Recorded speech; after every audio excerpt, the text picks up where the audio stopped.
what's your advice to leaders who need to lead in this world of today where disruption is always going to be your new normal? I think the number one piece of advice is you don't know all the answers. Being able to listen, pull your team together, and really find the ideas wherever they exist and push them forward if they're the right ideas, and then don't be afraid to pivot. How about the work-life equilibrium, and how did you manage that? I think no one should define what your balance should be other than you, your partner, your spouse. I think one of the best pieces of advice I've gotten is that when you're trying to drive a big change in an organization, sometimes it's better to move slow in order to move fast in the long run.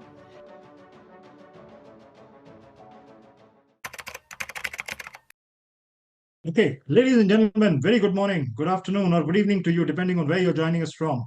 Welcome to this very special episode of Towards a Better World, my community on Thinkly, where I invite and speak to some of the most inspiring voices from all walks of life and from all over the world. And this includes iconic global business leaders, child prodigies, social change makers, and even the occasional Bollywood personality. The theme of my current season is making work meaningful again. And that's why our guest for today is so apt for it. Let me give you some context. If you followed my community for a little over a year now, you may have watched episodes where I've spoken to several industry stalwarts, some of whom were GE alumni, the organization where I myself was employed for a significant period of my career. Our guest for today was the CEO of the last of the six GE businesses that I have worked in, and who definitely turned out to be my favorite CEO, someone whom I have learned so much from. A seasoned board director and a leader who's led global business teams for scaling, turnarounds, and digital transformations in products as well as service segments, which include four operating P&Ls at General Electric. Anne McEntee currently serves as the managing director of asset management for Wren House Infrastructure Management, with over 9 billion of assets under management. Anne was the CEO of GE Renewable Energy's digital services business, where she led a company wide lean and digital transformation effort, delivering global maintenance parts and a new repower enabled by digital touch that tools that tripled the revenue and profit over a 5-year period.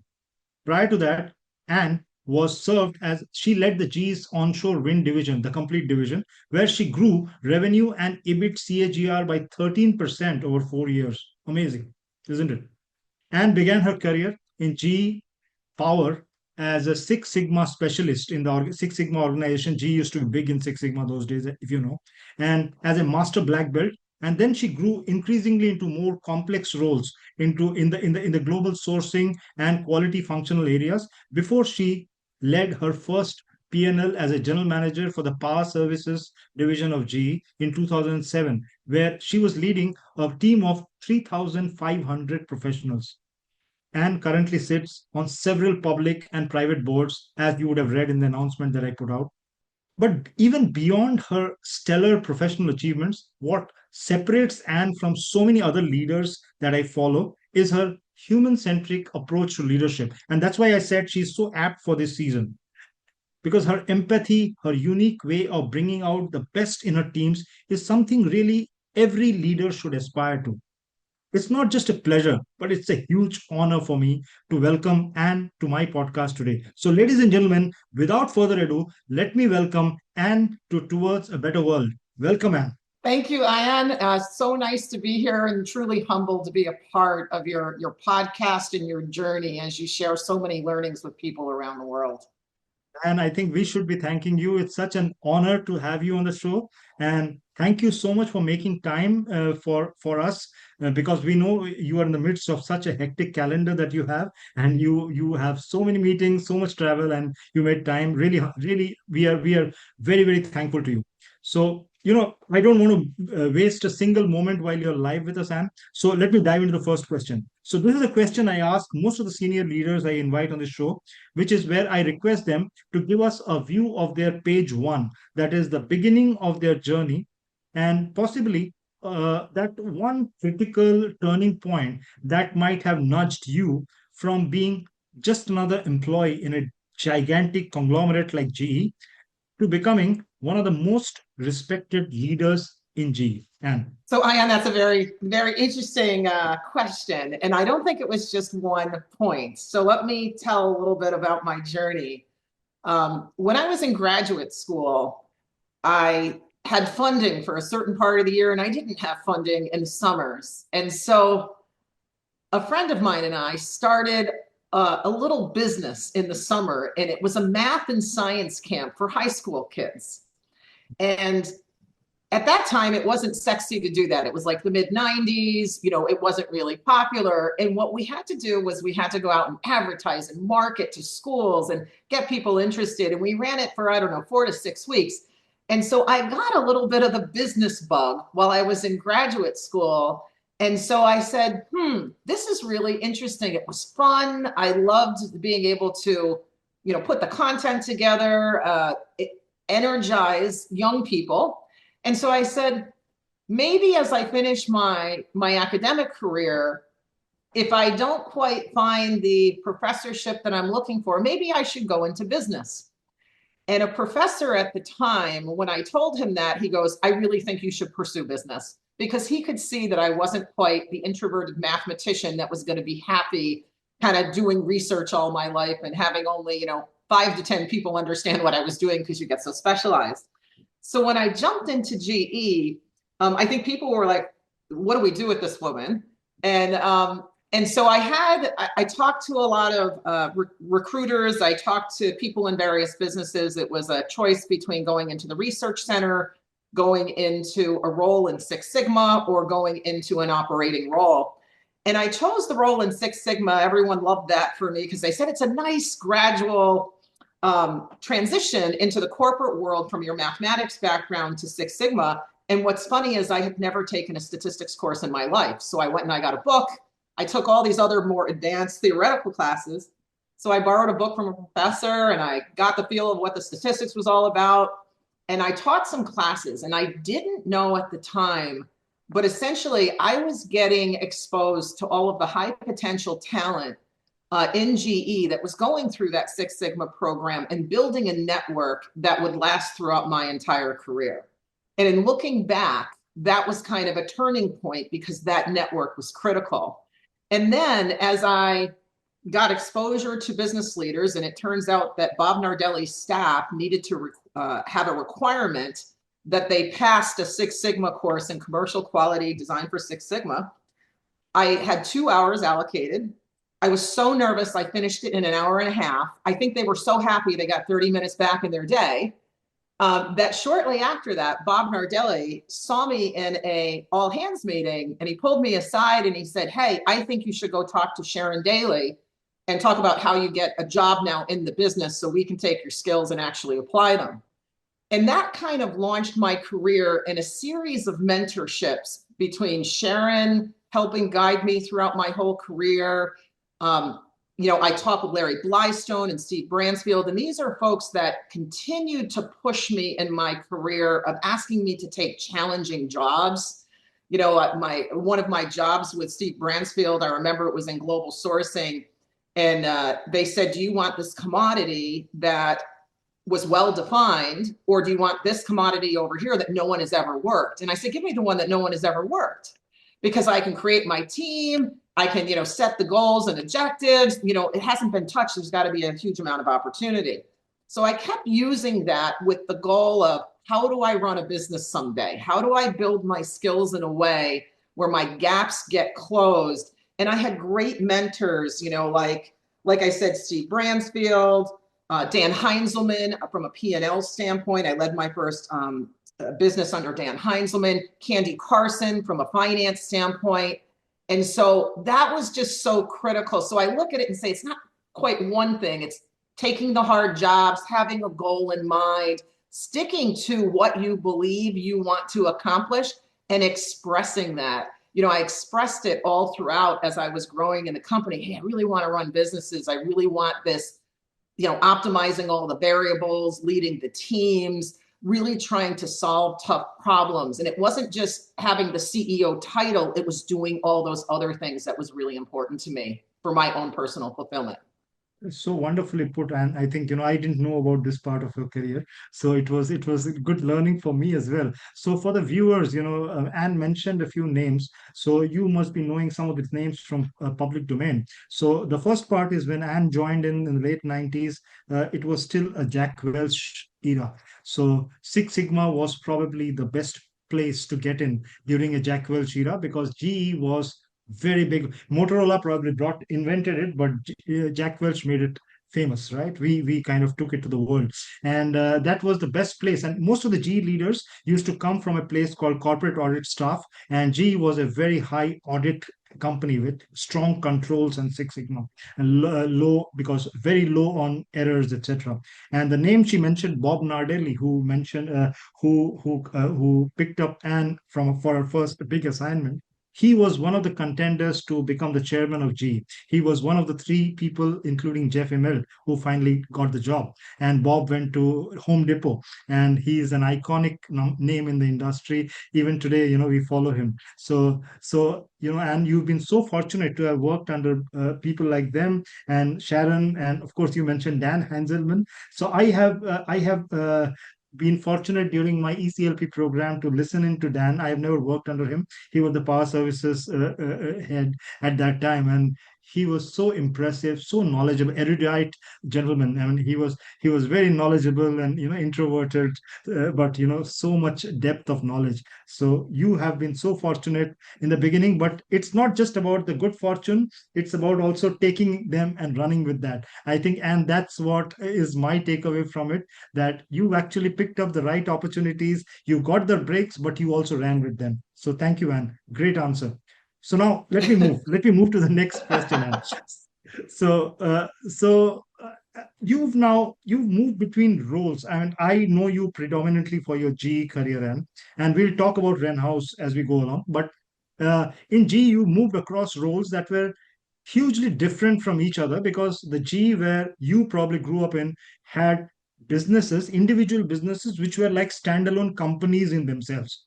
And my question to you is, when you are growing as a leader, was there a linear carry forward of the learning that you had from each business that you to take forward to the next one? And also, of course, your strong academic credentials and background when you were transitioning? Or is an individual's leadership toolkit kind of keeps growing and adding up as you go along? And So look, I think it's more of the latter, and let me explain. Like when I completed my education and went through the whole PhD experience, and you probably have listeners that have higher degrees, PhDs, and are in business and not doing research.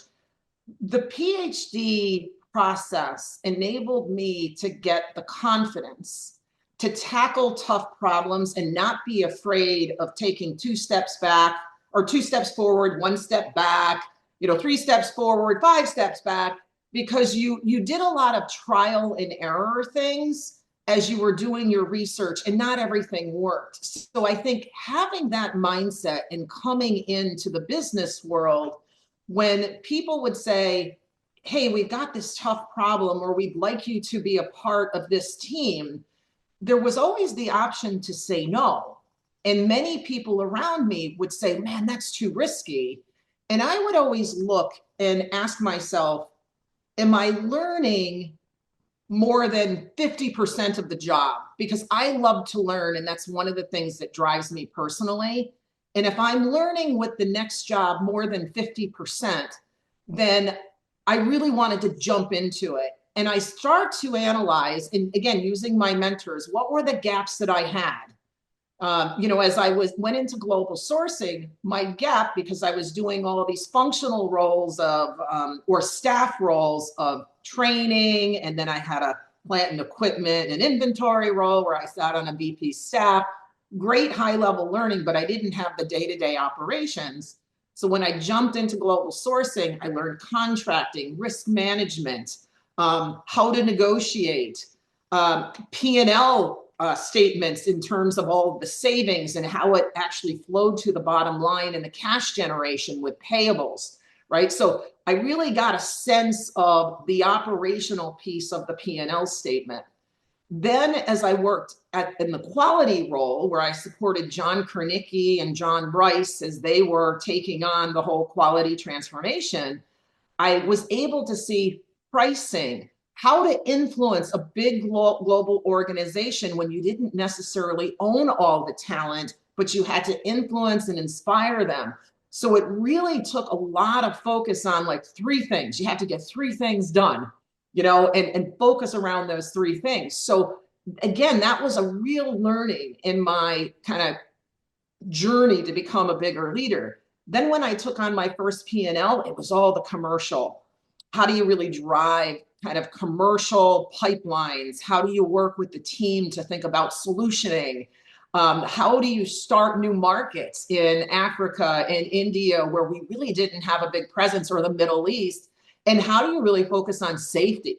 Safety is one of the biggest things when you have this huge field organization, and it has to be embedded in the culture. So I started to build all of these toolkits along the way by tackling the problems faced in each business. And then when I jumped to an acquisition, that was about a group of people joined the organization and didn't choose to join the organization. They were bought. So how do I build a leadership team that merges the best of both worlds? And I remember John Kernicki at the time gave me just some great advice. He goes, this is a marathon. It's not a sprint. You need to really focus on why we bought this company and preserve it, and don't let the big structure of GE crush it. And again, it was massive learning for that 3 years that I led that business. And then when I jumped into wind, I had no government relations experience. So when the wind role came up and there was another role that they were also trying to recruit me for, I said, look, this has huge government relations, huge policy. I don't have that in my toolkit. So again, I tried to manage and say, how can I learn more in the next job, but still bring what I had learned from the prior job, but I was filling a gap. And as I jumped into private equity, just as an example, I didn't have all that investment experience. I was excited to be on the investor side. We're buying companies. We're looking at how can we get more value out of these companies and bring operational discipline to that acquisition pipeline. And so again, during my tenure at GE, we only had a few big acquisitions. We didn't have as many small acquisitions. And so that was an area that as I left GE, I'm like, I'd like to get energized again. And this is what I'd really like to do. So as you can see, it wasn't linear. It was more meandering and filling gaps. Fantastic. And I think, it makes a lot of sense. And I'll try to give the viewers a sense of this is how all the iconic GE leaders that we read about and you hear about, that's how they have been grown in the system. So we had John Flannery, who was the ex-chairman of GE, on this show last year. So John also mentioned a very similar trajectory, and I asked him that what was the first role that moved you into leadership. He said, actually, that was a role that I hated. So he gave me a kind of a boss who he worked under, which was, he didn't like that boss, and he wanted to be everything that he unlike that boss. So he took assignments which were very different from that. And the way, Anne, you described it was so well curated. And some of the people you mentioned, and for the viewers, so John Rice was the vice chairman of GE. You must be knowing about him, especially John Kernicki. I would just spend a second there, because John Kernicki used to be leading Power GE Energy when I joined GE. And if there is a kind of a rock star leader, which you call it in that sector, John Kernicki was that man. So he was the boss of Steve Bowles, and he used to be. And I have seen him during the financial crisis, leading before he left GE. So he used to, and he was such a sharp leader. I mean, he would sit in a room of 50 people and everybody presenting 50 slides each. And if the 37th person has an error in the sixth slide, Kernicki would pick that up. So he was that sharp. So it was such a great experience, and you were so lucky you have actually worked with him. I never got to work, but I have observed him. So I'm going to tell you, I was really lucky to have worked with great leaders like John. You talked about Steve Bowles and what he did for the company. Yes. Even back in the day with Rick Artigas, who grew the services business. Again, he retired shortly after, I had worked with him. But there were just phenomenal talent that wanted to do what was right for GE and Mm. right for the business, and also right for developing talent and to work under some of them. And look, did we like every single one of them? No. However, I always valued what people taught me, whether it was good or bad things. And was every job perfect? Absolutely not. It's what did you learn from it? And again, being that learning drives me, I'd always try to self-assess and reflect back and go, what were the great things that I learned in that role, and how do I translate that and excel and continue to accelerate so that I'm a valuable team member for whatever team I'm on. And that learning mindset, I think, Anne, you always brought to the table. I think you were always a learning leader, and you were always eager to understand the other person's perspective instead of being a top-down, my way or highway kind of a leader. And I think that's what separates people like you, and we learn so much from you. So yeah, Bowles, Steve Bowles, you mentioned, and so I have mentioned it in an earlier podcast of mine, where there was a particular quarter where we were had a bad quarter, and people were called to US, and there was a meeting room where people were sitting inside a room, and everybody were expected fireworks. And Steve walked around the room with just a collar mic, no notes, nothing, and he just spoke for an hour. And the way he spoke, he's I mean, just for the audience who have not seen Steve Bowles, he looks like a Hollywood star in his days, right? And he used to talk so well. And by the end of that hour, everybody was so energized. And the next quarter, we hit like 120%. So that was the pedigree of G leaders we grew up under. So thank you, But Anne. Ian, that's a great example of where an organization's success depends on its people. Like the organization is its people. And as leaders, we need to bring inspiration, allow people to have their voice, take all ideas, any ideas that are positive. And I think creating that camaraderie also creates that alignment. And people want to do what's right. They want to help the company achieve its goals. Like people don't come to work every day and go, wow, I hope I have a bad day. People want to have great days so that they come and Absolutely. wake up the next morning and want to come to work. And so Yes. being able to take those tough situations and turn them into moments of fighting, taking the hill, being together, we're in it together. I think Steve and others had that ability to do that well. And I encourage all your listeners, how much are they doing things like that when things are down? How do you pick everybody up, get people aligned and excited about taking the hill? Absolutely, Anne. And for the viewers, Anne was our CEO during the COVID-19 years, and every quarter we hit the ball out of the park, and it was because of Anne's leadership. So we'll talk more about that, Anne. But as I move forward, so we are now we spoke of your academic credentials, and we are living in a world today which is obsessed with efficiency and IQ, especially with AI coming mainstream. People are always wanting to do things faster, quicker, and immediately out there. You are someone who comes with this great academic credentials, a PhD in mathematics, formidable PhD in mathematics. I mean, I'm just in awe of that. So one would assume that your analytical abilities and your IQ would be your greatest tools. And yet, while working under your leadership, and what amazed me the most was your EQ. And I have often had conversations with people who worked under you, like myself, on how you could effortlessly humanize uh, corporate meeting, and ease the atmosphere inside a meeting room, whether it's a virtual or a real meeting room. And I remember those early morning meetings, and we were just talking offline on that. So you would come to office, right? It was 7ish in the morning, and everybody would start assembling in the room. People would grab their breakfast or a coffee or something, and they'll just settle down, very easy and happy to be there so early in the morning. So tell us your views on the significance of EQ while leading a multi-generational, because we now have what, four generations at least in the workforce, and also multicultural teams, like you just mentioned that you build teams in Africa, in India, in Europe, in Middle East, everywhere, and including US. So in this relentlessly competitive world, where is EQ? What role does EQ play?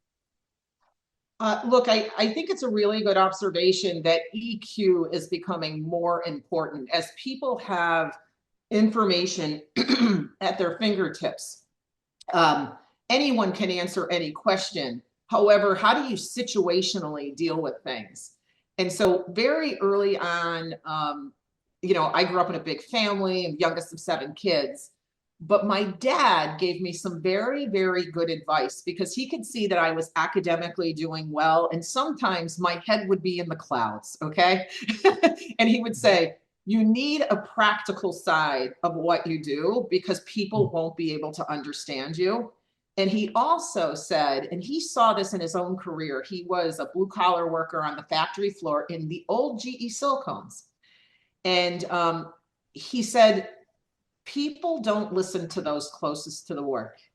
And if you take the time to listen to those closest to the work, you'll actually understand how your business is running. And he was very active in the days of when Jack Welch was doing workout and they had their plant managers on the shop floor. And he saw the power of that when he could express his ideas, thoughts on helping the plant run better. And when people listened to the people who are actually doing the work, he saw massive improvements. And so all throughout my career, I kept that very close in mind.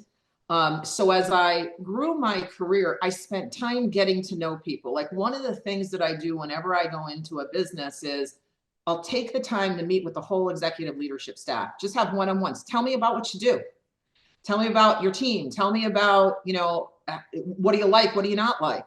And I think just opening that up and being humble to say, we don't know everything. We absolutely don't. And we're relying on you to enable it.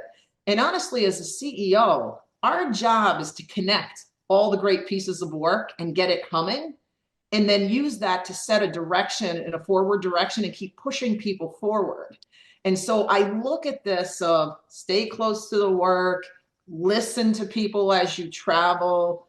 Don't be afraid to talk to the person who cleans the office all the way up to somebody in the boardroom. You get information and knowledge from all levels of the organization. And especially with global teams, you have to go and visit them once, twice a year, be in their region for the week or two, visit customers, get a sense for what they're struggling with, work out of the office to see how the various services that support that office are delivering in their frustrations.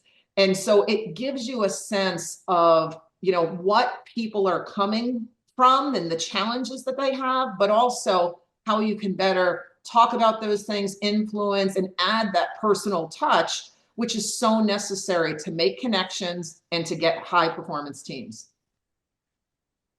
Wonderfully put, Anne. And I think, I really love the example you brought in about your dad, and you've kind of said this to me earlier.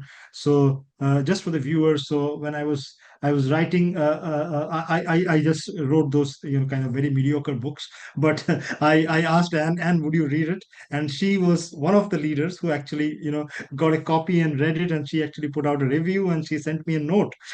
She didn't have to, but she did that, and she said there was a chapter about where I had written about my dad, and she wrote to me that I was really touched by that chapter because she said that she was missing her dad, and I can see why those lessons are invaluable, which you just mentioned, right? You learned from your parents, and there we talked of customer centricity. You said when you go and listen to people, and for the viewers, and for example, there's in Asia, if you have worked in Asia, there is a body called METI in Japan. And Anne used to be our CEO, and she would be knowing all the professors in METI. And even our local person in Japan might not be knowing those people, but Anne used to know them. So that's the customer centricity and connect that Anne used to mention. And I have to give this anecdote, and because when we are speaking of empathy and EQ, so this is like I was a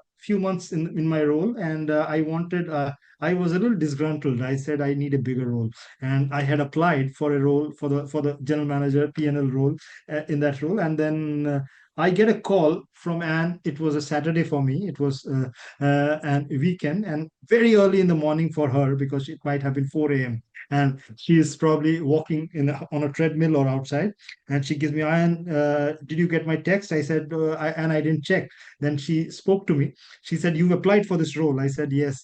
Then uh, what would you expect? She wanted to tell me that you are not right for this role. But she made sure that she made that call to me. Nobody else does that. I mean, in today's world, she actually made sure she called me. She explained to me over a 15-minute telephone call how I was not right for the role, and the other person was better than me for the role. And the other person was a PhD from Cornell. He was a brilliant guy, and who actually took the role. So, Vinny, if you're listening in, this is for you. So I tried to compete with you. I lost, and was so gracious and great as a leader to explain. After the call, I was so energized. I went back to my day job, and I started going all guns. So I never felt that I have been rejected. She made me feel that you are doing well at what you're doing, and this is your right place. So I think that's a very big thing for leaders, because these days leaders don't communicate, and they don't take the pain to call people and explain to them. The simple telephone call of 15 minutes could have made me a lifelong fan. So those kind of things. Thank you, Anne. So let me move on. So you have led businesses. Now we spoke of GE leaders, 25 years at GE. So you led GE businesses for 25 years, and GE used to be one of the world's most respected organizations. And you've seen four different chairmen in your years at GE, each of whose tenures were very different from each other, right? And also the world itself has grappled with some of its toughest challenges in these 25 years. Uh, and all of which have hit GE in some way, some form or the other, whether it was 9/11, whether it was the oil spill, it was the financial crisis, or even more recently, the COVID-19 years. And yet, you managed to keep succeeding and leading your businesses so well during all of these. So, my question to you, Anne, is that what's your advice to leaders who need to lead in this world of today, where disruption is always going to be your new normal? Anne. I think the number one piece of advice is you don't know all the answers, and you never will know all the answers. So therefore, how do you engage your team and listen and learn and pivot as quickly as possible? And I look back and I say, like the financial crisis, I was running one of my first businesses, Power Services, and no one knew what was happening with capital at the time. And everyone was shutting down work, and we had to go through plan A, B, C, D, and cost cutting. And we kind of learned on the fly. And the key thing was we learned as a team. And then the second item I would add is you have to communicate with context to your team. You're learning as they're learning, and you have to take a pause and summarize and go, okay, where are we? What decisions have we made? How do we keep pushing forward? And look, sometimes you have to overturn a decision. And as we went through COVID, no one knew what was going on. Every area of the world was attacking things differently. And so the best advice in that communicate with context is how do you keep people connected in a way so that you can still be locally efficient and autonomous, but learn from the global learnings that were happening. In COVID, as an example, we would have daily morning calls. Just what did everybody learn? How was your team? Are they healthy? What do you need? What challenges do you need? And you and the team and Vinny were part of that. As Asia hit first, we were learning from what was happening and the reaction. And when the US kind of was one of the last ones to shut down. So, and then just how do you go to virtual work? How do you keep people motivated? What are the different leadership techniques that we needed to transition? No one knew what to do. No one. And we would ask other business leaders. We were all developing it on the fly. So as this world is in constant change, I think humility is really, really important. And that listening again, being able to listen, pull your team together, and really find the ideas wherever they exist and push them forward if they're the right ideas, and then don't be afraid to pivot.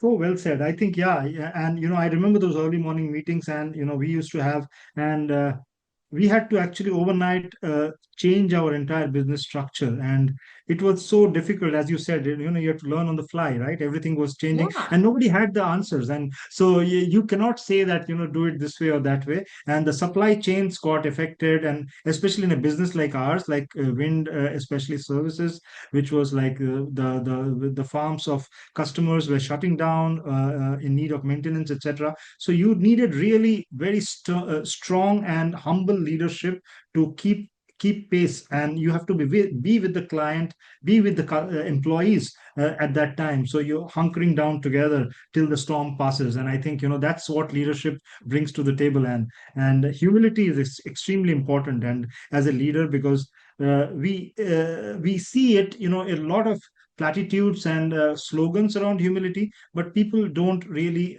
practice it really in the real sense of the term these days. People think that I will mention humility in some kind of a social media post, but in reality, I will just do it the way I feel I want to do it. And that's where many leaders flounder. And so I think we've been fortunate to work under you at that time. And COVID was a year, and COVID-19 years for the viewers was where I think probably, and we had the best numbers during that period, probably as a business P&L.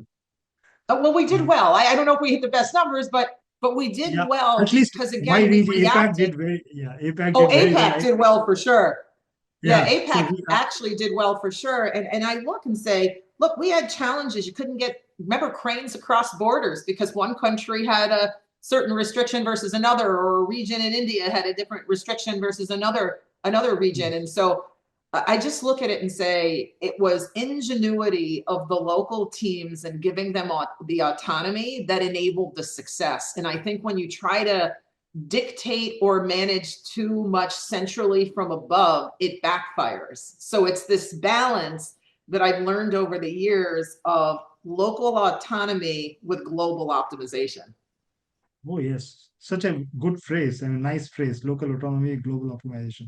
Because and I think you always had an eye for picking up the right people for the right jobs. And I think Vinny is a great example. You just mentioned Vinny. So and Vinny is now a big man. I mean, he's probably second only to Vic in the wind business. I mean, so I met him in Schenectady. He is now using, which used to be your office once upon a time, long back. So we went there, and he told me, "See, this is Anne's office." So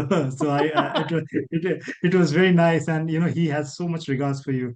So, and you picked him up for that interim assignment, and that's how he went, and and he contributed. He's a brilliant guy, so he contributed, Great and he. talent, just like yourself, Ayon. Great, you were a great sales leader. He was a great P&L leader, and Yes. I look and say Vinny had a long runway, and we could see the Yes. potential in him, and really happy for where he's gotten in the company. Yeah, he's done well. So, and thanks to you, people like you who pick up leaders, because this is used to be the DNA in GE, is that you're not measured for your own report card, you're measured for how many leaders you create. And I think all old school GE leaders are testimony to that fact. And so now, Well, thank you for and that. sorry. Thank you, and Yeah, I'm really you're proud welcome. And of what those folks have done, and they've done it on their own with a little push from behind from some of us as mentors. yeah, we everybody needs a push, and like you were so humble, you said in the beginning, right, that you had the right mentors who pushed you into the right roles. So everybody needs those pushes, and unfortunately, not everybody gets them when they need it. It's all about timing when you're pushed into the right role at the right time, and I think that's what leaders should do. You need to be keeping an eye on talent, and we need to push the right talent into the right space when it matters. I think that's what, and one of the things why I wanted you on the show was to demonstrate that there are leaders like that. So now, and I move on to a subject which is probably I don't know if how to say it politically in a politically correct manner, because in today's world, I don't know if I put out a post when I was announcing the podcast episode with you, that one of the most inspiring woman leaders, and then my daughter, who is a Gen Z, she said, "Why are you calling her a woman leader? She's just a leader." I said, yeah, but she is also a woman who is a leader, right? These days, you never know what is politically correct or incorrect, but I still insisted on using that word, because today, thankfully, there's a lot of awareness about diversity, equality, and inclusion. And but when you started out in the late 90s, you probably had to be the only lady in a room which was full of men. And especially in a company like GE, which was a very male-centric industry. So I'm sure you had to step out and claim your leadership voice in those formative years, and because growing to be a company officer in GE at such a young age, like what you did, was no mean feat. I mean, GE officers were not so easy to come by. I mean, we hardly had, in a company of 400,000 people, we had what, around 200 officers, maybe 150 or 200 officers.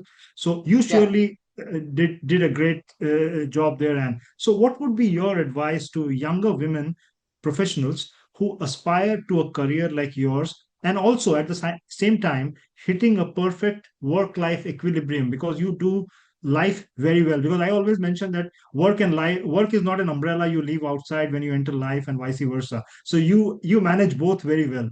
How do you do that? And So, it's a very interesting question here for women. And I think things have changed because there are more women in leadership. So I applaud your daughter. That's one of the changes, is she doesn't see a difference between women and men because there are more women. So that's the result of a lot of great mentorship that happened over the years, for more women in leadership roles. I think the very first thing, no matter where you are in your career, the one piece of advice I would give is have an opinion and conviction on topics and don't be afraid to express it. And very often, people early in their career will defer to those that are more senior. But as I said earlier, the more senior people are not all knowing. They don't have all the answers. They may have perspectives. And however, you may have something new to add to the conversation. And so I think the real thing is have the opinion and be able to express it clearly and be there in the discussions. So a lot of times, the second thing and is, do you have a seat at the table? Are you being invited to the meetings? And early in my career, I would actually beg, like Jeff Connolly, my general manager in my very first operating job, can I just come and listen? Can I just come and understand how you're talking about strategy? Oh, you need help making pages? I'll help you make those pages, because I wanted to be in on the discussions to figure out how all the pieces were working.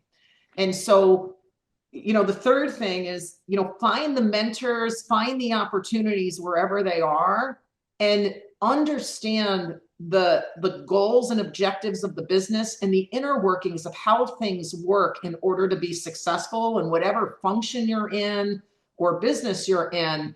And by gaining more of that knowledge, it gives you context and it gives you the ability to connect the dots. And so that's another key thing that I've learned over the years.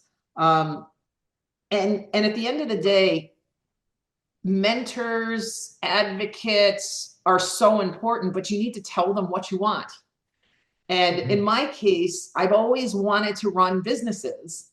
And so I expressed that very early on in my career, so that when people said, what do you want to do? I'd love to run a little business. Doesn't matter how big or small it is. I'd love to run a business. So people really understood that I needed to develop certain things. I didn't know what I needed to develop at the time, right? I wasn't all knowing. And they really helped me continue to fill in the gaps that enabled me to eventually run a business. And so I think women shouldn't be afraid. They should really engage and demand that seat at the table. And if you haven't read Sheryl Sandberg's book, Lean In, I think it's a very practical book. Highly encourage you. When I read that, I don't know, 10 years ago when it first came out, I was like, oh my God, she's hit every major point that needs to be hit for women. And I'm excited about our daughter's opportunities going forward, because there's definitely more women in Fortune 500 companies. As I've jumped to private equity, I've actually seen it's gone backwards a little bit there. There are less women in senior roles. And so I'm trying to create and make sure that we have the network. Actually, I think I saw, I'm on the operating partner asset management side of private equity. I saw a study that said there's about 10% women. GE at least had like 25% women in the officer Yes. ranks. And Yes. so it's like, wow, I've just gone to an industry that's a little bit behind. Yeah. So more opportunity, more opportunity. And how about the work-life equilibrium, man? How did you manage that with such a pressing job? I mean, you have such a tough job, right? I mean, everybody's job is tough, and work-life balance is really something that's defined by you personally. I think Hmm. no one should define what your balance should be other than you, your partner, True. your spouse. And I set up certain rules personally that I try to adhere to. Not traveling on weekends, scheduling around some of my kids' events so that I could be at the important ones. And I also tried very hard to not overcommit. That if I promised my kids I would be there, I would be there. So I had to like guarantee there was nothing that was going to get in the way for me to be there. I did miss out on some things but I look at it and say, for the important things for which I needed to be there, I think my kids would say, "You were there, Mom." And now I'm enjoying even more time that I've transitioned into the private equity world. And now I'm an operating partner and I don't necessarily have to run businesses. But again, I sit on the boards, I oversee, I work with the CEOs, I coach and mentor them and, apply enough pressure to make sure they're moving at the right speed. It's enabled me to now be with my, college age daughter a little bit more, my son who's still in high school, and spend some quality time to make sure that they're going to have good futures going forward. Wonderful. Wonderful. So well said. I think, and both pieces of the conversation, which both pieces of the answer, first is about women leaders and the younger women audience who are listening in. I think you can take a cue from Anne's book and, how you could, and these are universal, the laws. I mean, it doesn't matter which generation you belong to. I think, these matter every time, you step out, and kind of claim. And in GE we used to always say that, don't wait for a title, you just step in and, start doing the stuff, and somebody will discover you somewhere down the line, and you'll get a sponsor, and you'll get a title. And the second part about the equilibrium part of it, and, it's really very important to have priorities and lines drawn, because I always joke, I saw my daughter grow horizontally, because I said that every morning when go out for work, she'd be sleeping. When I'd come back from work in the evening, she'd be again sleeping. So one day I saw that she's a grown-up person. She doesn't know me, I don't know her. So I think, you need to set priorities very, very clearly early in life. And so wonderfully said, Anne. So, before we move to the audience questions, Anne, I wanted to understand, because people like you are role models for so many of us. And I wanted to understand, who are your role models. So if you could tell us about three of your top role models, and why are they your role models, Sam? As I look at Melinda Gates, I continue to be so impressed by her ability to influence whole societies. She wrote a great book. I can't remember the name of it. I think I just can't remember the name of it, but I encourage people to read it. It's really about getting in and understanding the root cause of why societies and women in particular are struggling in underdeveloped worlds. And it really just hit me on how data driven and thoughtful she is to say, how do I invest my wealth to ultimately bring up society and tackle some very, I think, emotional, religious, and tough questions, even for some policies in the United States. And I look at that and say, it's extremely inspiring. I love reading about the things that she's investing in and what she's doing. And she just is a humble and down to earth individual. And as I look like Larry Culp, there's another one. I learned a lot under Larry Culp from an operational rigor standpoint, and the boldness that he's had in breaking up the company. Although it pained me to see the big GE break up, it was exactly the right thing to do. And his whole focus on humility, transparency, and focus, the simplicity of his 3 words that I'm sure he's used throughout his career at Danaher, throughout his career at GE, and how he just got down on the shop floor to really listen to people. That to me was also extremely, extremely inspiring. So there's 2 that I really look up to in terms of people that I look out to and say this is important. Fantastic. And third, I'm sure, is your dad.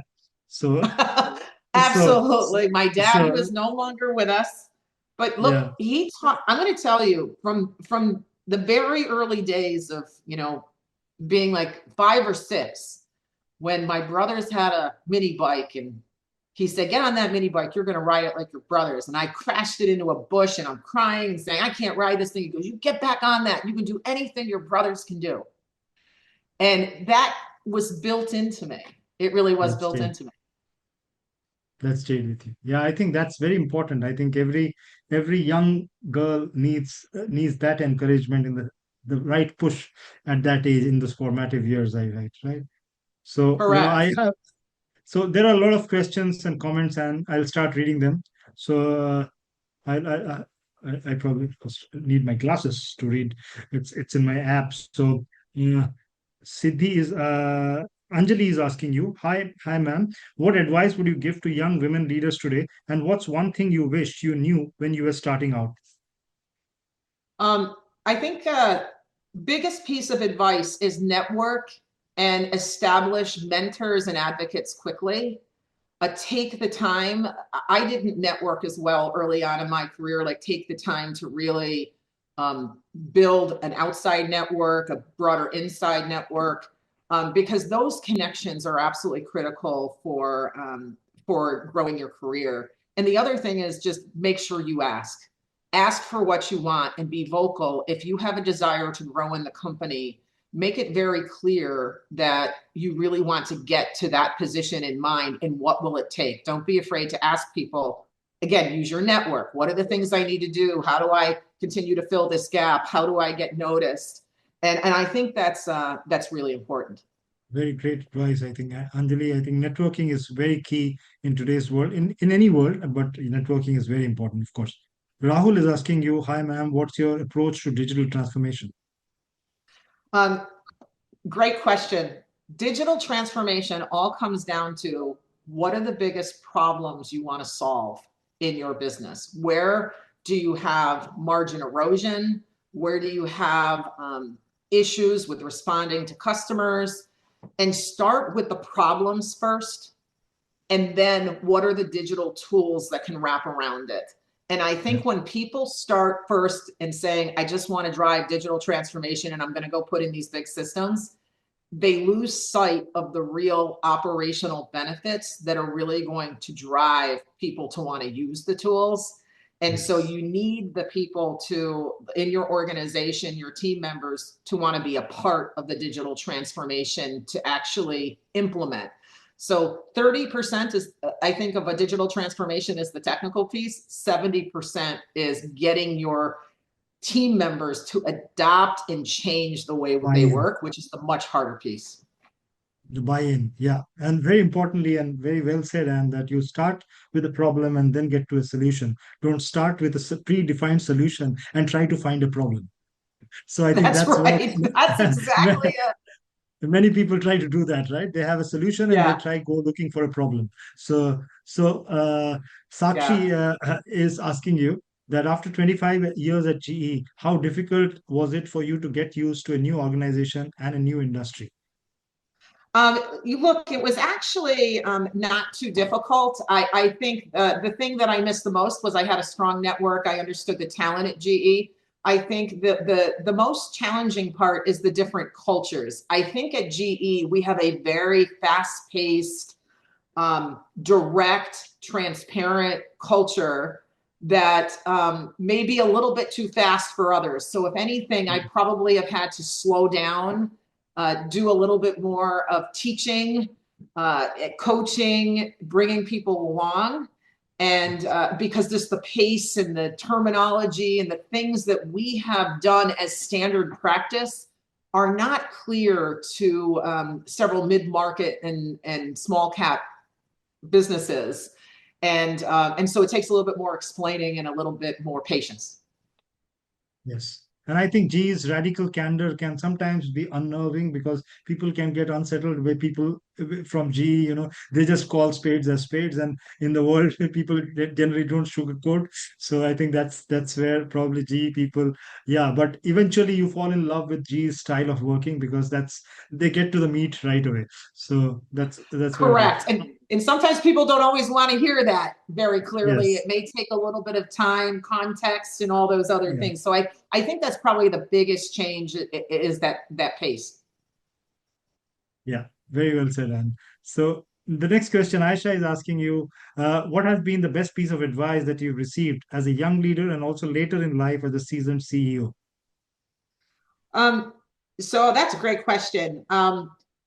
I think one of the best pieces of advice I've gotten is that when you're trying to drive a big change in an organization, sometimes it's better to move slow in order to move fast in the long run.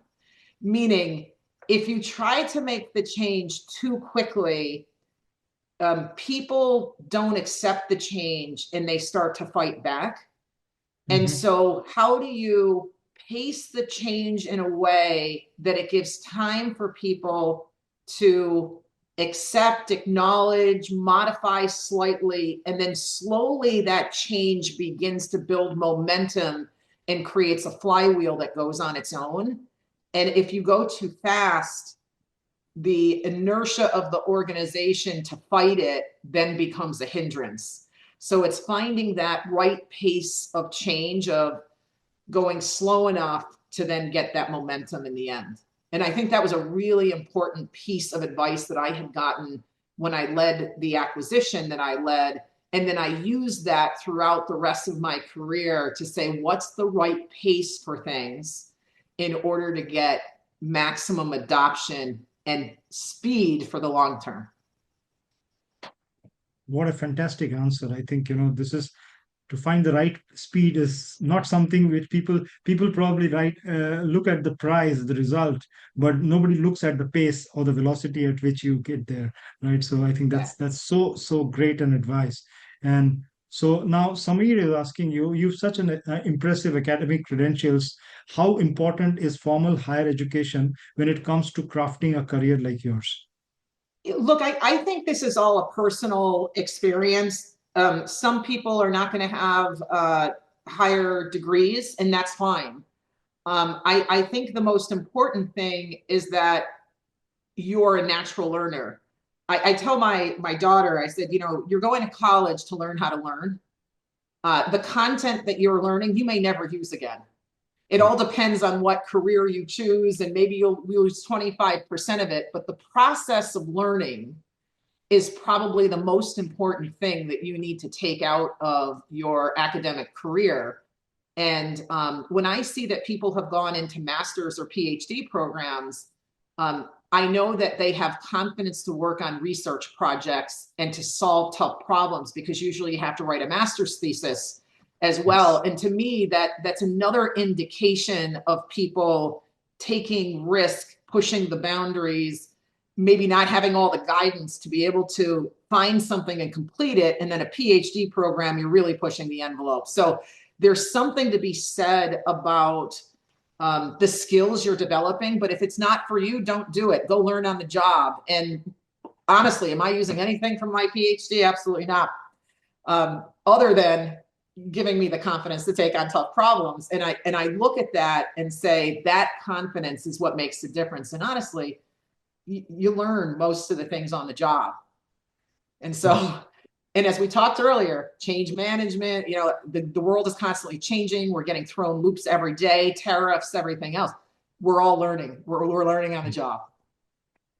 Absolutely. And I think this answer and a quote from this answer is my favorite takeaway from this conversation today is that you need higher education to learn how to learn. I think that's so well put. I think, and you actually know very few people actually carry their academics into their professional lives, right? Except the habits that they develop during the academics, that's what come and they come to your aid.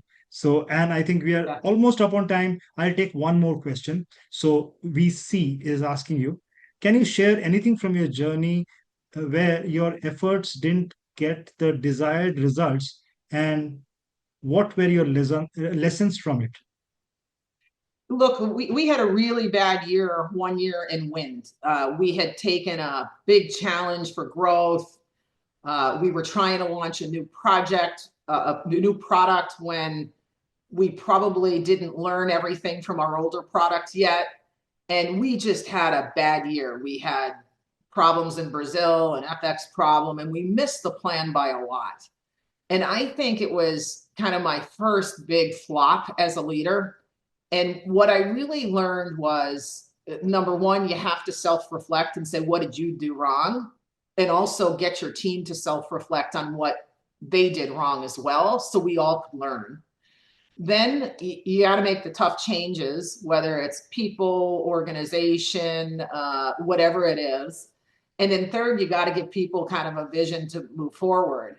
And we pushed forward, we put new metrics in place, we connected things that weren't as connected that led to the downfall. And the next year, we were able to turn the business around quickly with the launch of the new product raising price, and we were actually able to become business of the year. So I look at that and say it was a huge learning. I wasn't watching some things that needed to be highly connected financially, and we kind of all missed it together, but the buck stopped with me. And so I look and go, that was a key learning, and it's something that I take as I go into businesses and I look for those things now. So well said, and it's so humble of you to have said this. And I think, and it's actually probably you're being harsh to yourself, because I think, the phase that you were talking of, the entire organization was going through a flux, and people were just taking bets to kind of stay afloat at that time. And this was just one of those bets, and not all bets of obviously work out. And the next year, which you said was testimony to it, that how Wind bounced back and became the business of the year. And I think, and thanks to your leadership, Anne. So I think, Anne, we are just up on time. I don't want to encroach on your calendar anymore because you already have a busy morning. So it was so wonderful speaking with you, Anne, after I think 2 or 3 years now, and always inspiring. So much to learn, and this 1 hour video is going to stay with me, and as kind of revisit from time to time. So thank you so much, Anne. And we'll have a YouTube version of this. I'll share it with you once it is out. So thank you from everyone here, from the Thinkly team, from myself, and all the viewers out here, Anne. Thank you. Thanks, Ayan. Really appreciate the opportunity to chat. Thank you, Anne. Have a great day, Anne. Thank you.